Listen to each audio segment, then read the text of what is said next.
संकेत लाइव। दोस्तों, राजधानी लखनऊ से बड़ी खबर सामने आ रही है, जहां अंबेडकर जयंती जैसे संवेदनशील और सम्मानजनक अवसर को अचानक तनाव और हिंसक में बदल दिया गया है।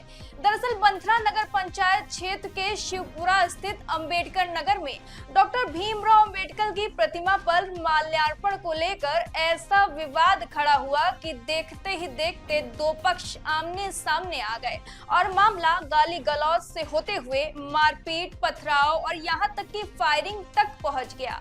सबसे पहले आपको पूरा घटनाक्रम विस्तार से समझाते हैं ताकि इस पूरे मामले की परतें साफ हो सके। जानकारी के मुताबिक अंबेडकर जयंती के अवसर पर हर साल की तरह इस बार भी अंबेडकर नगर मोहल्ले में कार्यक्रम आयोजित किया गया था, जिसमें स्थानीय आयोजक करण गौतम, विशाल गौतम और अन्य लोग व्यवस्था संभाल रहे थे। कार्यक्रम के तहत पहले बुद्ध वंदना, उसके बाद माल्यार्पण की परंपरा रही है, लेकिन इस बार स्थिति तब बदल गई जब बंथरा नगर पंचायत के चेयरमैन रामावती रावत के बेटे रंजीत रावत को भी कार्यक्रम में आमंत्रित किया गया। बताया जाता है कि रंजीत रावत 4 लग्जरी गाड़ियों के काफिले के साथ अपने समर्थकों के साथ मौके पर पहुंचे और वहां पहुंचते ही सीधे अंबेडकर प्रतिमा की ओर बढ़े।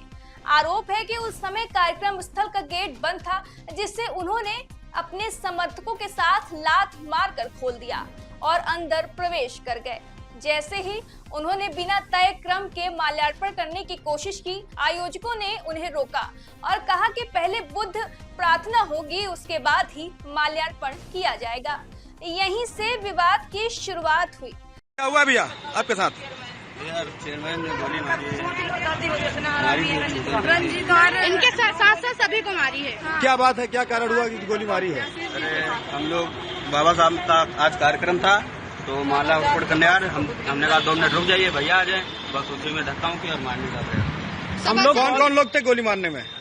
रंजीत, विकास, फांसी, सभासद आशीष, पूरी टीम थी उनकी।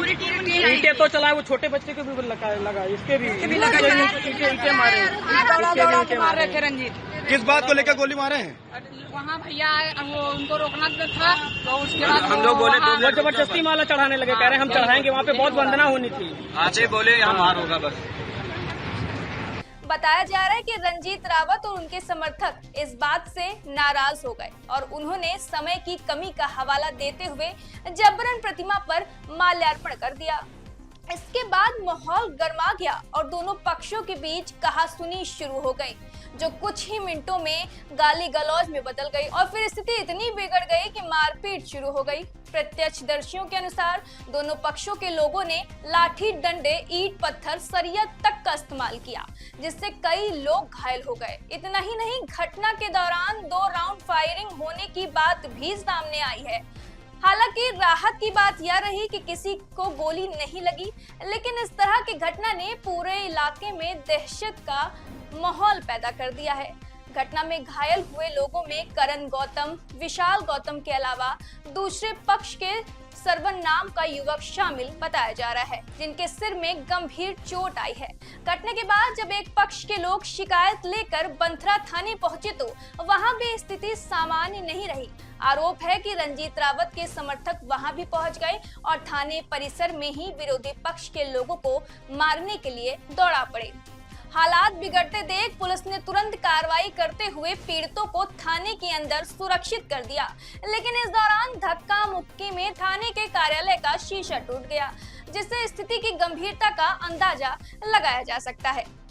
मामले की सूचना मिलते ही वरिष्ठ पुलिस अधिकारी मौके पर पहुंचे, जिनमें एडीसीपी दक्षिण रल्लापल्ली वसंत कुमार और एसीपी कृष्णानगर रजनीश वर्मा शामिल थे। उन्होंने दोनों पक्षों को शांत कराया और थाने में बैठाकर पूछताछ शुरू की। पुलिस अधिकारियों का कहना है कि फिलहाल किसी भी पक्ष की ओर से औपचारिक शिकायत नहीं दी गई है, लेकिन पूरे मामले की जांच की जा रही है और फायरिंग के आरोपों की भी पुष्टि की जा रही है।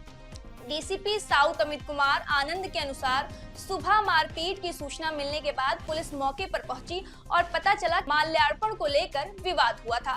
दोनों पक्षों से तहरीर ली जा रही है और जांच के बाद आगे की कार्रवाई की गई है।